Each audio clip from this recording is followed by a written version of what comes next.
the Baron pit. They have the damage to get it done. Oh! He got it! Are you kidding me? Somebody blocks that counter Q. How can you let him do that? That's impossible. Vander a little bit too low in this one. It is just He stole it for one. The steal away. Yanko secures a absolutely massive Elder Drake. Yes! Yes! Yes! H2K, they beat AHQ. They beat EDG. These guys are red hot. Good evening and welcome to another edition of Worlds Tonight. I'm Trevor QuickShot Henry, joined by Clement Chu and Spawn Tabiri. And we just closed the book on Group C here at the 2016 World Championship. And for the first time in 2 weeks, I'm happy to be EU over LMS and LPL right now. Wow, just wow, Trevor. I thought we were going to come together, celebrate both of our teams getting out, and you dropped that on me. Yeah, I had to drop you down because coming into the day it was EDG and AHQ. They held a 1-win lead over the other teams in the group, but after after 7 games, because we had a tiebreaker, a whole lot has changed. Europe's H2K, they ran the table. They picked up the only flawless week so far at Worlds 2016. They earned a 4-game winning streak, matched only by Albus, Nox, Luna.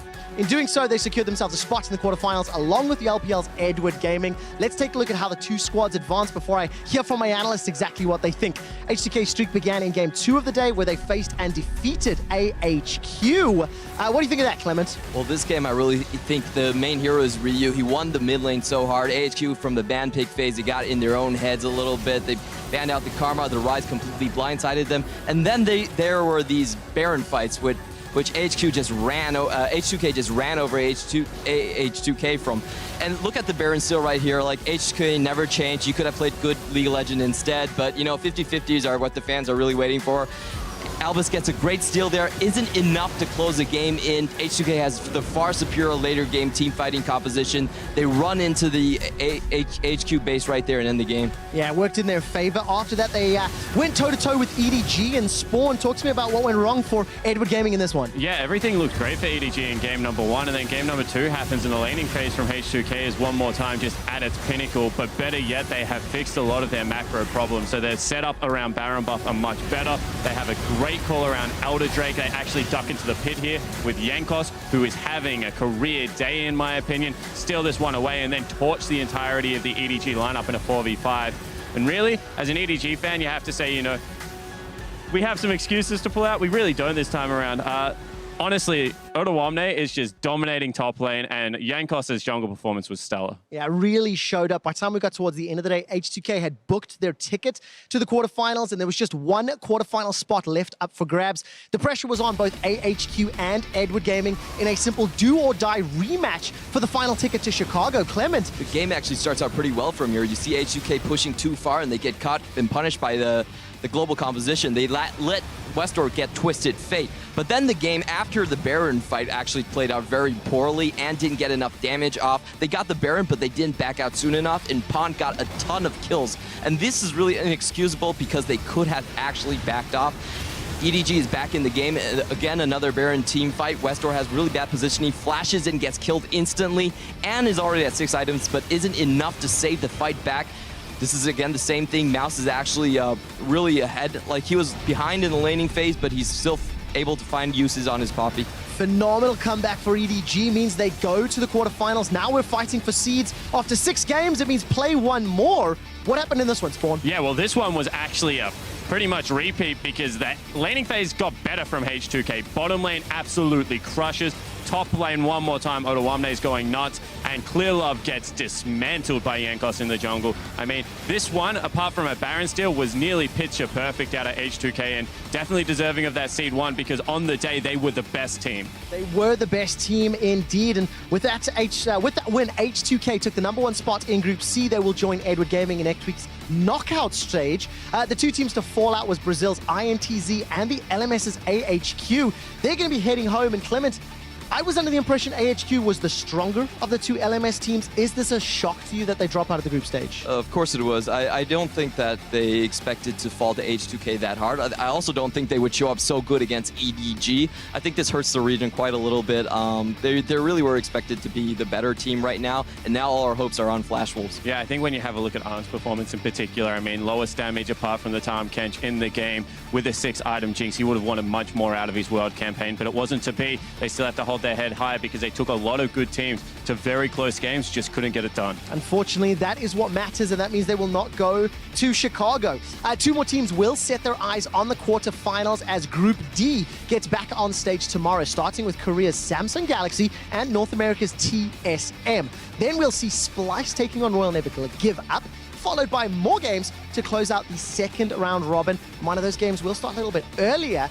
Let's talk a little bit about some of the teams and the matchups that you're excited to see, Spawn. Yeah, you have to look at RNG because if they can have a similar performance to H2K, things look good for them. However, TSM's still the favorite to get out of this group. Their individual players are still very strong and their team play looked pretty immaculate. I have to concur with that. I think tomorrow the last game is going to be the most important. RNG at TSM at the bottom of the game. These two teams are likely the teams to make it out. Who's going to get first seed is going to be decided last. I love seeing that last game in the day, arguably the most important. Ladies and gentlemen, it is important to note that the action hits your browsers tomorrow at 1 p.m. local time. That is 3 hours earlier than today. Don't be late. Check out lolesports.com for the full schedule in your local time zone. For now, we're going to stick around and talk a little bit over the teams that have advanced from Group C. So if you are watching in client, hit up youtube.com/LOLesports for the full-length version of Worlds Tonight.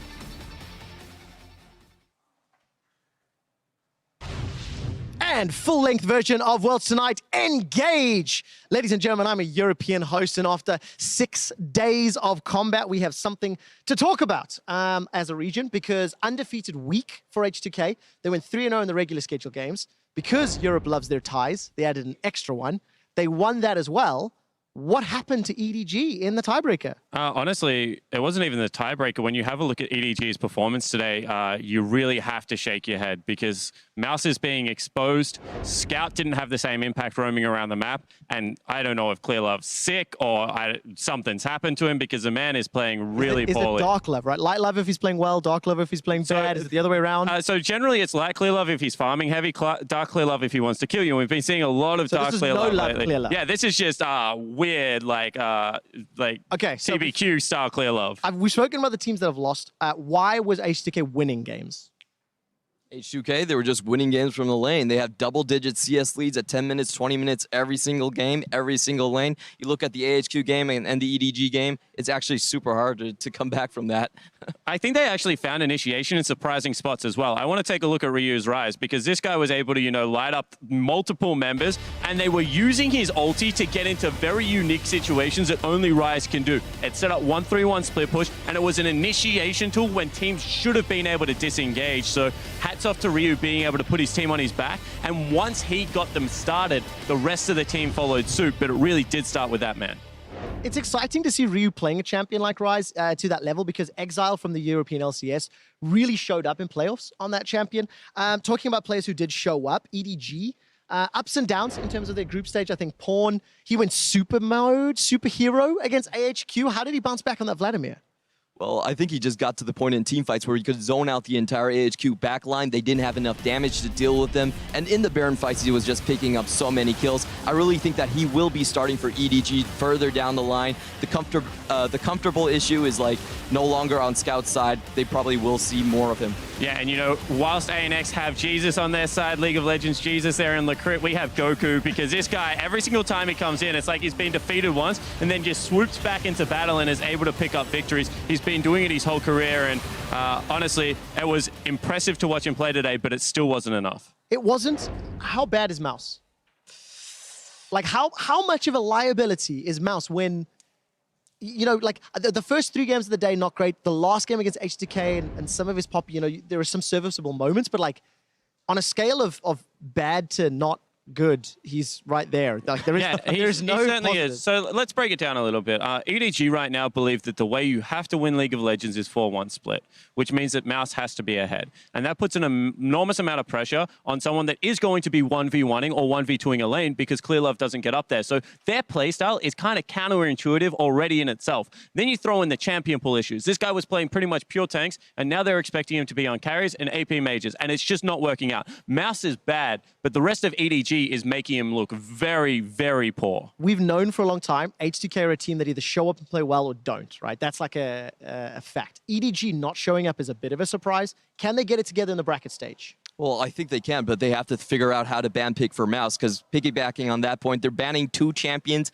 top lane champions in the red side, and also Nidalee as well. That leaves no counter picks for them to ban out specific compositions. So I'm kind of worried about that. And when you have a look at it, I mean, EDG now pulls Rocks or SKT probably, or TSM RNG probably. And all of those guys have very serviceable top lanes. I mean, there's a guy called Smeb running around, there's a guy called Duke running around, and, you know, Looper or Haunter, both very, very good up there in the top lane. So this is an absolute nightmare. They wanted to get out first seed, maybe draw Albus Nox and, you know, coast their ways into that top 4. Now they have to go through kicking and screaming. And that, if you're a coaching staff, if you're a Deft or a Pawn that have been playing pretty serviceable into that last game, that's frustrating. And now you have 4 days or like a week to just sit on that frustration, stew on it, and hopefully they get better. 2 days to have nightmares because the group draw will take place on Sunday. We'll find out exactly who their opponents will be. Then we're going to see, obviously, H2K and EDG. Next week in Chicago, they're going to be joining CIS and Korea, who already have representatives in the quarterfinals. We talked a lot about today's group. I want to look forward to tomorrow. Group D will be taking to the stage TSM, Samsung Galaxy, Royal, Never Give Up, and Splice. Who is advancing and who is going home? I'm going to take one off the table for you. I don't think Splice is advancing, right? So let's make this a 3-horse race because Splice have to play Spoiler. They had competitive games, but the teams they're playing Spoiler 2 is obviously TSM, Samsung Galaxy, and Royal Never Give Up. Personally, for me, I feel like RNG is going to be the first seed coming out of the group. They did have like, some macro issues against Samsung Galaxy, but I think overall they have the strongest players out of the group. I think TSM, who's a close contender, is also going to come out, but they do need to fix their macro game. They win early by having Svenskeren on Lee Sin and creating these giant holes in the enemy lineup, but if they don't get that early lead, like you see when they ban out the Elise, they ban out the Lee Sin, he's actually not that effective. Yeah, this is a really tough one for me because so much of it is now on the day play. And when I have a look at the schedule, I think it favors RNG because you have a look at TSM, they pull Samsung Galaxy. So one of those teams is going to be quite upset after an initial loss. RNG, however, gets the top-loaded group. They go up against Splice first, and then they slowly get harder, Samsung Galaxy, into TSM. So I think that RNG will make it out. I think that will be second seed. And I think TSM will actually have a really good day tomorrow. So I'm expecting those 2 teams to come out ahead. Just for interest's sake, how accurate have your predictions been on the analyst desk throughout the course of the last 2 weeks? Analyst desk, I've been good. Okay. Backstage in the room, I have been atrocious. True to Spawn form, I am very bad at predicting things. So give me your top 2 teams who's advancing, just the names, and then we're going to move on. All right, so straight to camera, I'm going to say that in the number 1 seed, it will be North America's TSM. Number 2 seed, it will be the LPL's RNG. For the number 1 seed, I think it's going to be the LPL's RNG. For the second seed, I think it's going to be North America's TSM. And that means Samsung Galaxy and Splice are not on the cards here for our Worlds Tonight analyst. Closing thoughts, Spawn? Yeah, let me tell you why they're not going to be. Their bottom lane, to me, is so, like, if you're talking about janky setups, Core JJ versus Wraith and Ruler running around in that bottom lane is a huge concern for me right now with the class of the bottom lanes in that group. So I really do think that if they shore up that one weakness, they do have a chance, but I just don't think you're going to be able to do it. You can't swap players, and we've seen that today come up very, very big. Yeah, Splice and Samsung Galaxy, will they play Spoiler to these 2 gentlemen? You guys will have to tune in tomorrow and find out. That does it here for Worlds Tonight. Thank you very much for joining us. We will see you back tomorrow as the fight for the Summoners Cup continues 3 hours earlier. None around the Baron Pit. They have the damage to get it done. Are you kidding me? Somebody blocks that counter Q. How can you let her do that? That's impossible. Vander a little bit too low in this one. It is just He stole it. for 1. The steal away. Yanko secures a absolutely massive Elder Drake. Yes! Yes! Yes! H2K, they beat AHQ. They beat EDG. These guys are